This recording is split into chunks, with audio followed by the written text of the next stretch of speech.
করেছি ওই স্বর্গের চূড়া দিয়ে মাটির ভক্ত বেড়ে এসেছি আমাদের মাঝে একটি পাক দিয়ে গৌরব এসেছে তাই তোমার সূক্ষ্ম বিচার করে দিতে হবে এই পৃথিবীতে আমি ধর্ম দেখবো ধর্ম দেখবো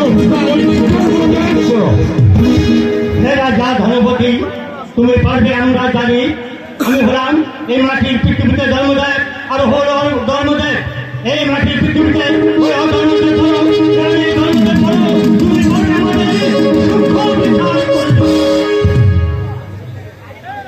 আমি কি বিচার করব?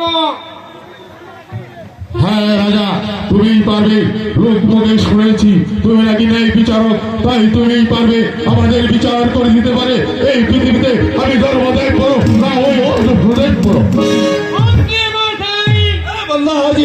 আমাকে কঠিন মিশন পরীক্ষায় ফেললে এদেরকে আমি এখন কি বিচার করব?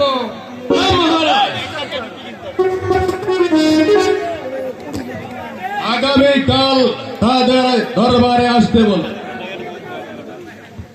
আগামীকাল সবাই তাদের বিচার করা হবে এই, আপনারা এখন চলে যান আপনারা আগামীকাল রাত দরবারে আসুন আগামীকাল আমি বলে দেব আপনাদের মাঝে কে বড় আর কে ছোট। ঠিক আছে রাজা দলপতি আমরা চলে যাচ্ছি তোমার আদিত্য গ্রহণ করতে ঠিক চলে আসবো আগামীকাল ঠিক 10টা বাজে দেখো তুমি আমাদের কি বিচার করছো কোথায় বলে কোথায় যাবো কোথায় যাই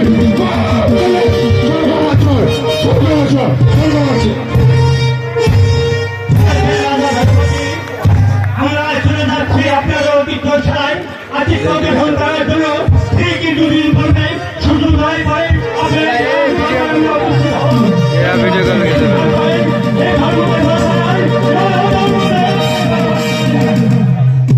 পরে রাজা ধনপতি বিদায়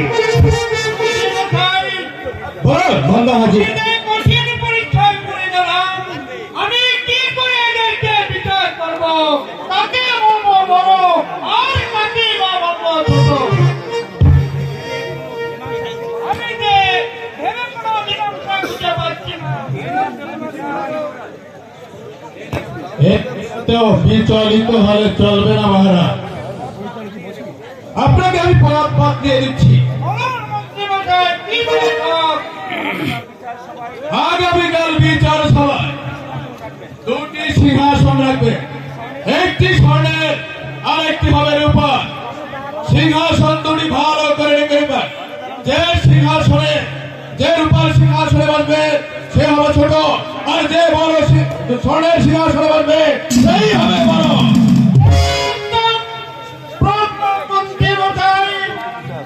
এবার আমি নিশ্চিন্ত হলাম চলুন এবার আমরা বিশ্রাম করে তাই চলো, তাই চলো।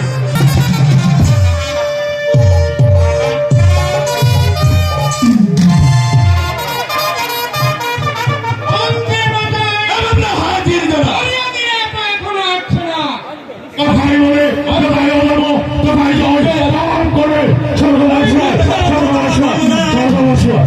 কোথায় বলে যথা ধর্ম কোথায় যাই পাপ করলে কোন রোগবাসী হয় হে রাজা ধনপতি বলুন হে রাজা ধনপতি এখন তুমি আমাদের বিচার করো এবার ধর্মকে পড়ো রঙ ধর্মকে পড়ো তুমি আমাদের সূক্ষ্ম বিচার করবে বলেছিলে আজকে এসেছি তোমার দরবারে আমরা সূক্ষ্ম বিচার করবে তুমি কি বিচার করে আমার কি বিচার করব আপনার বিচার তো আপনারাই করেছেন আপনারা যেতে আসলে বসছেন তার ধাক্কা খুলে দেখুন কোন আসলে বসেছেন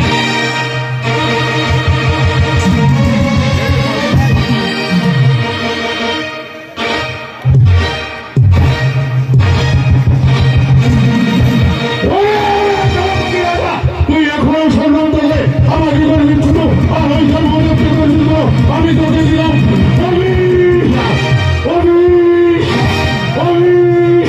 ওই অনুষ্ঠানের আমাকে তোর এই গোটা রাজ্যটা যাবে চালিয়ে করে সরকার পাঠো কোথায় বলে কোথায় যাবো কোথায় যাবো কোথায়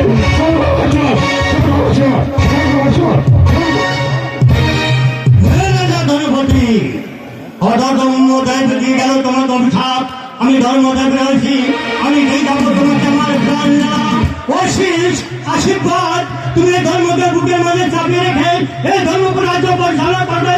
দেখবে কোনোদিন ওই ধর্মদেব তোমাকে কোনো ক্ষতি করতে পারবে না। আমি ধর্মদেব রয়েছি, তবে একটি কথা তুমি মনে রাখবে, আমি ঠিক 9টি বছরের জন্য ওই তীর্থতলে যাচ্ছি। ধর্মকে তুমি অবহেলা করবে না, অবহেলা করবে না। কোথায় বলে যথা ধর্ম তথা জয়, পাপ করে ওই নগর। হাজির যারা অধর্ম দিয়ে গেল আমাকে অভিশাপ, অধর্ম দিয়ে গেল আমাকে আশীর্বাদ। বলো আমি এখন কি করবো? এখানে ধর্ম আর কিছু নেই মহারাজ। ধর্ম যখন আপনার সম্মুখে আছে, অধর্মের যত বড় মন্ত্র করুন না কেন, ধর্ম আপনার সামনে আছে।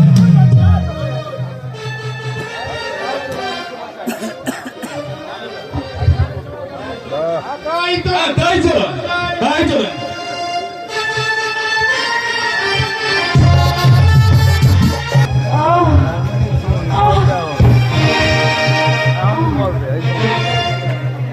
ও ঠাকুর, আমি যে এই জীবন যন্ত্রণা সহ্য করতে পারছি না।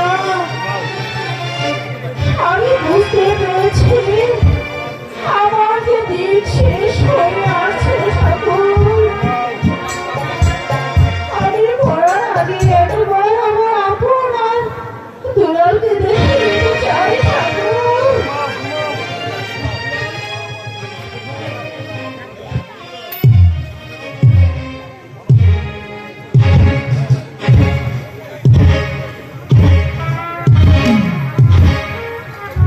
রানী রাজলক্ষ্মী, তোমার স্বামী আমাকে একে রানী, তোমার কি হয়েছে? তুমি এমন করছো কেন রানী? আহ, আহ, আহ, মহারাজ, আমার সময় যে প্রায় শেষ হয়ে এলো। আমি আমি আর বাঁচব না।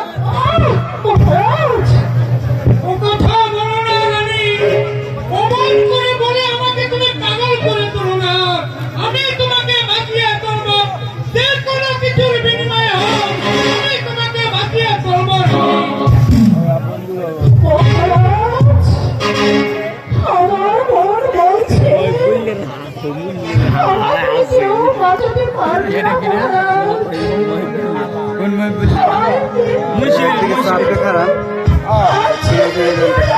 মহারাজ, যাবার বেলায় আমি আমার আপন আর দুলালকে একটিবারের জন্য দেখে যেতে চাই মহারাজ। वीडियो बनने में मोबाइल अच्छे दिल कोई दिखा আমার नहीं দুলালকে যে দেখার কেউ থাকে না। আমি তোমার এই ত্রিকাল পাইতে পারছি না। আমি তোমাকে হারিয়ে এটা কেমন করে বেঁচে থাকবো রানী? ছুরি মরি নাই, এই সন্তানের দুঃখ যন্ত্রণা আমি সইতে পারবো না রানী। তুমি বিচলিত হও না রানী, আমি তোমাকে বাঁচিয়ে তুলবো। আমি এখনই মন্ত্রীকে ডেকে ডাক্তারের জন্য পাঠিয়ে দিচ্ছি। আমি পারছি না মহারাজ। আপনার হয়তো সেই চেষ্টা কোনো কাজ হবে না মহারাজ। আমার আপনার দুলালকে ডাকতে মহারাজ। আমি তাদের একবার দেখে যেতে চাই মহারাজ। শেষবারের মতো এই ক্যাপ্টেন, আপন দুলালকে এখানে পাঠিয়ে দে। মা, মা, মা, মা, তোমার কি হয়েছে মা? তুমি এমন করছো কেন মা? তোমার কি হয়েছে? মা, তুমি বলো মা। আয় আপন, আয় দুলাল, আমার কাছে আয় বাবা। মা, তুমি আমার কাছে কেন মা? আমার কাছে কেন মা? আপন দুলাল, তোদের মাঝে আজ মরণ পথে না। মা,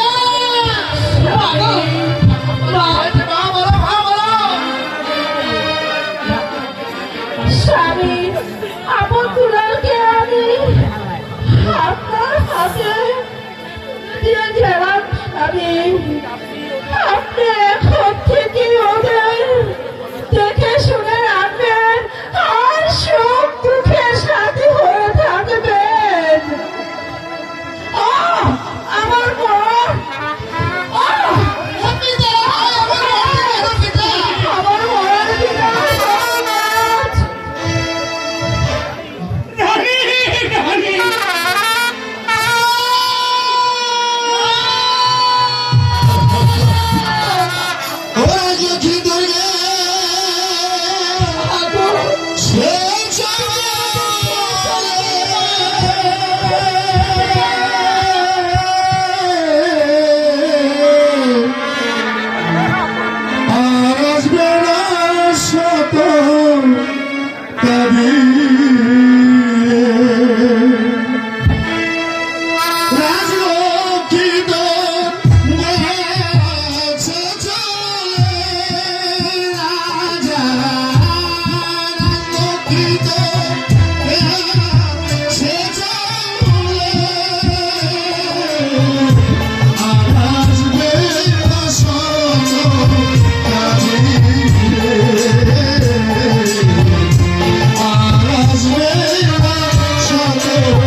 এবার আমার সুযোগ এসেছে, আমি এমন চাল চালবো এই সংসার ভেঙে চুরমার হয়ে যাবে।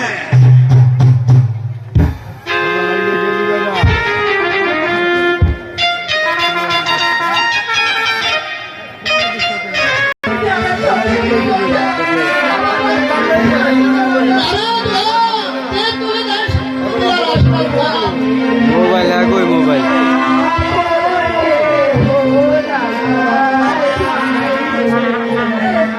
মায়ের মতো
যে চলে যায় সে আর কোনোদিন ফিরে না।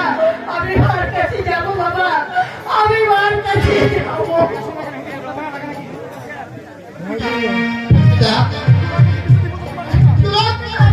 বুঝাতে পারছি না আগে সারাদিন বন্ধুরা এই নদীর পৃথিবীর মায়াতে যে চলে যায় শুধু কাঁদিয়ে সে আর কোনোদিন ফিরে আসে না। যা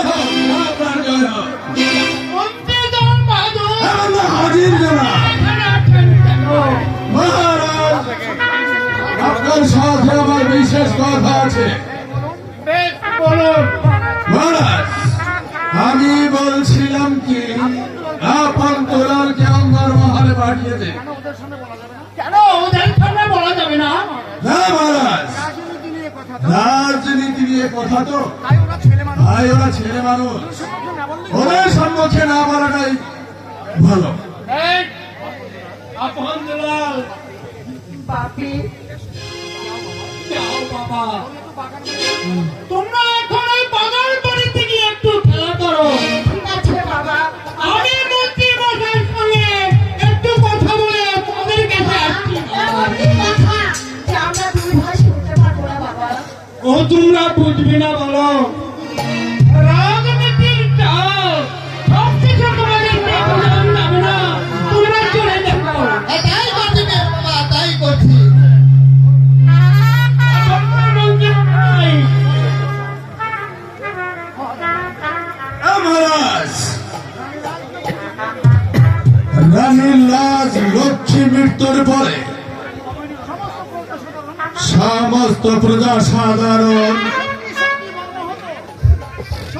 সত্যি মর্মাহত, কিন্তু মহারাজ কিছু কিছু প্রজা সাধারণ বলছে মহারানীর মৃত্যুর পরে এ ধর্মরাজ্যে মহামারী হাহাকার এবং অশান্তির সৃষ্টি হয়েছে।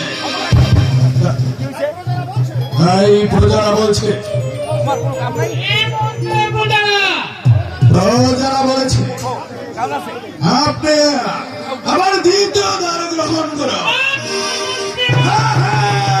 আমি যে রানীর কাছে শপথ করে বলছি, আমি আর কোনোদিন দ্বিতীয় দ্বার গ্রহণ করবো না। মহারাজ, এ শুধু আমার মুখের কথা না, সমস্ত প্রজাদের কথা। কার পূজা বলেছে এ কথা? সম্পূর্ণ মিথ্যা মহারাজ। আপনি এই মন্ত্রীর কুমন্ত্রণায় পড়বেন না মহারাজ। আমার মনে হয় মন্ত্রী বাংলার মাথা খারাপ হয়ে গিয়েছে, তাই তো? তাই তো আপনি ওনাকে কিছুদিনের জন্য অবসরে পাঠিয়ে দিন।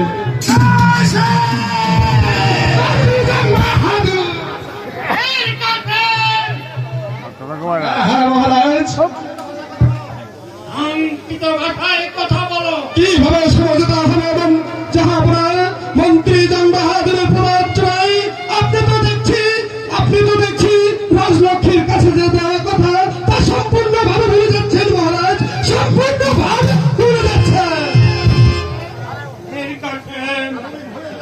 তুমি ভুলে যেও না, রানী রাজলক্ষ্মীর সঙ্গে আমি প্রতিজ্ঞাবদ্ধ।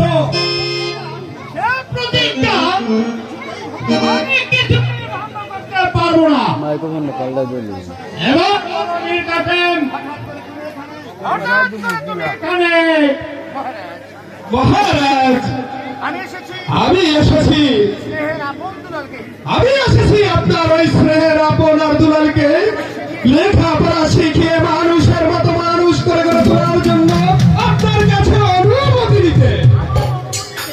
আমার অনুমতি কেন নিয়ে গেছেন? অনুমতি তো মহারানী তোমাকে দিয়ে দিয়েছেন।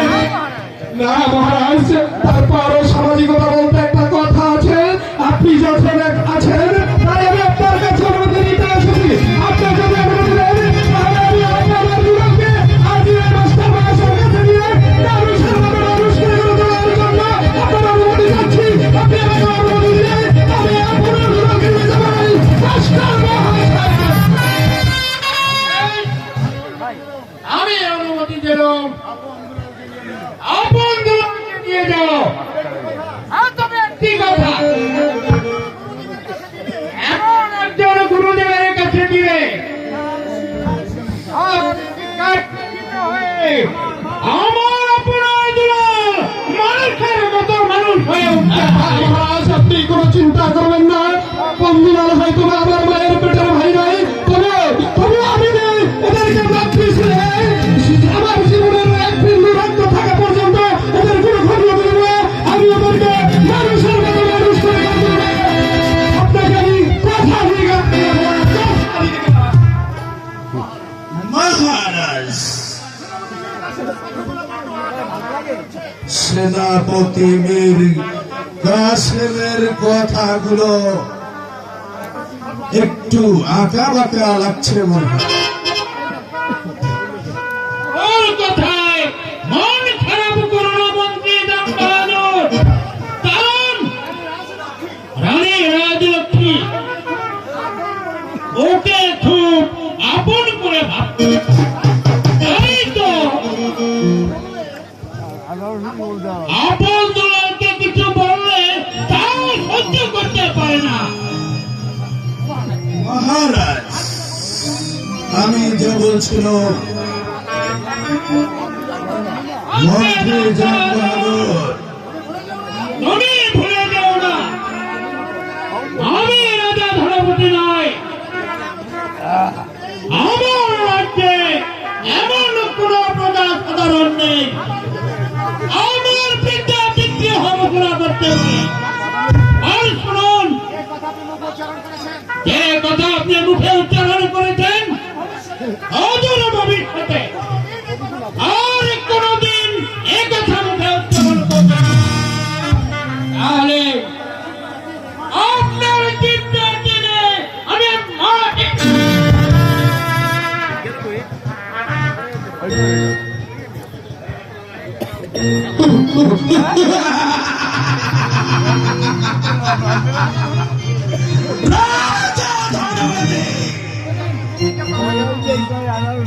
তুমি যতই প্রতিজ্ঞা করো না কেন, তোমার একটি একটি করে প্রত্যেকটি প্রতিজ্ঞা আমি ভঙ্গ করে দেব। আমি তোমাকে পথে বসাবো।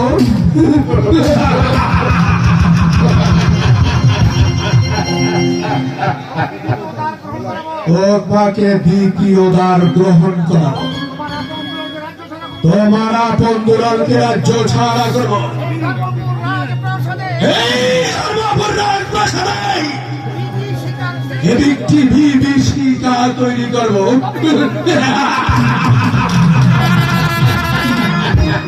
তবে আমার নাম জামবাহাদুর।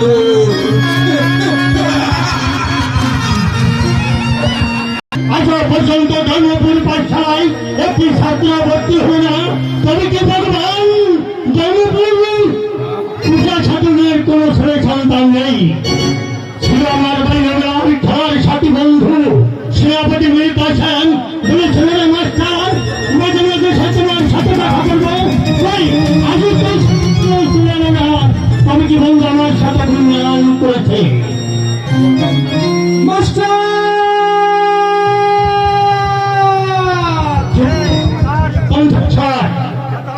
এই বন্ধু সেনাপতি মীর কাসেমের কলদশা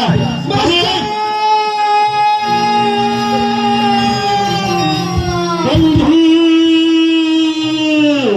বহুদিন পূর্বে এই বন্ধুর কথা মনে পড়েছে। হ্যাঁ বন্ধু, বহুদিন পূর্বে তোমার কথা মনে পড়েছে। একে বন্ধু, তোমার দুই আখিটা জল ছলছল করছে, তোমার মুখখানা মরে সর্বঙ্গ তোমার কাঁপছে। কি হয়েছে তোমার, কি হয়েছে বলো বন্ধু, তুমি আমার কাছে বলো। তুমি জানো না বন্ধু, আমাদের মাতৃতুল্য রানীমা রাজলক্ষ্মী আর রাজলক্ষ্মী নেই। ভগবান, তুমি এই কথাটা আমাকে আগে তুমি যদি মঙ্গল খবরটা রানী রাজলক্ষ্মীর হাত সৎকার করা কাজে আমি যুক্ত থাকতাম। বন্ধু সংবাদ তুমি আমাকে দিলে না। আমি যে রাজকার্যে ব্যস্ত ছিলাম, ওই মন্ত্রী জামবাহাদুরের পূর্বাঞ্চলায় রাজ্যে যে অনেক রকমের সমস্যা দেখা দিয়েছিল, তাই তো আমি তোমাকে কোনো খবর দিতে পারিনি। তাই তোমার কাছে আজ এসেছি একটি অনুরোধ নিয়ে বন্ধু। তুমি রাখবে আমার সেই অনুরোধ? এমন কি অনুরোধ নিয়ে এসেছো বন্ধু, যে বন্ধু হয়ে বন্ধু অনুরোধ রাখতে পারবো না? তো আমি কেমন শিক্ষা করবো, কেমন এই সমাজের মানুষজনের কাছে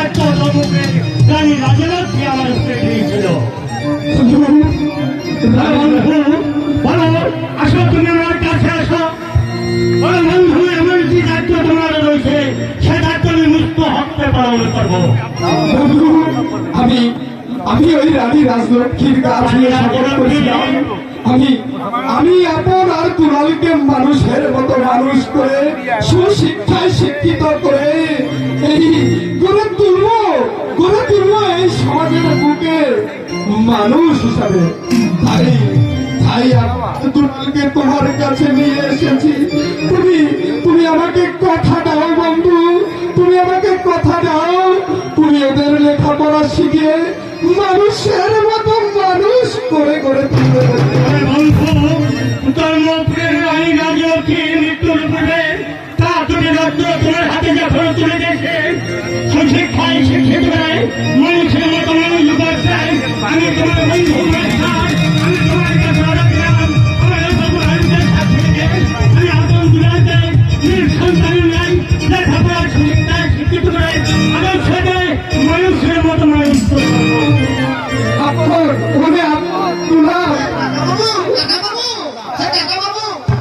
আমার বুকে আয়। দিদি আপন দুলাল, তোরা কাছিস কেন? কাছিস বাপি, আমার কাছে ফিরবা।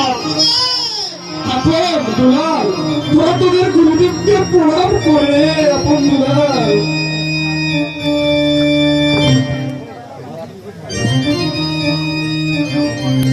কাকা বাবু, তুমি থাকবে না কাকা বাবু আমাদের সাথে? আমি তোদের কাছে সর্বক্ষণ ছায়ার মতো লেগে থাকবো। হ্যাঁ দুলাল, আমি সত্যি বলছি। কাকা বাবু, তুমি না থাকলে কিন্তু আমিও থাকবো না, আমি চলে যাবো। না দুলাল, এ কি বলছিস তুই? তুমি না আমার কাছে একটি পাঠিয়ে চেয়েছিলে। কাকা বাবু, আমি তো দিয়েছিলাম। আপন দুলাল, আয় দেখে যা, পাখিটা দেখে যা। তুই যে দেখছিস পাখিটা দেখতে পাচ্ছি দাদা।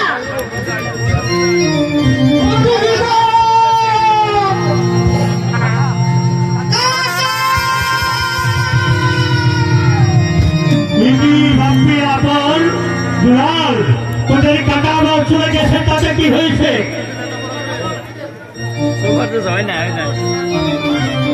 দুলাল আপন, তোরা কাছিস না বাপি?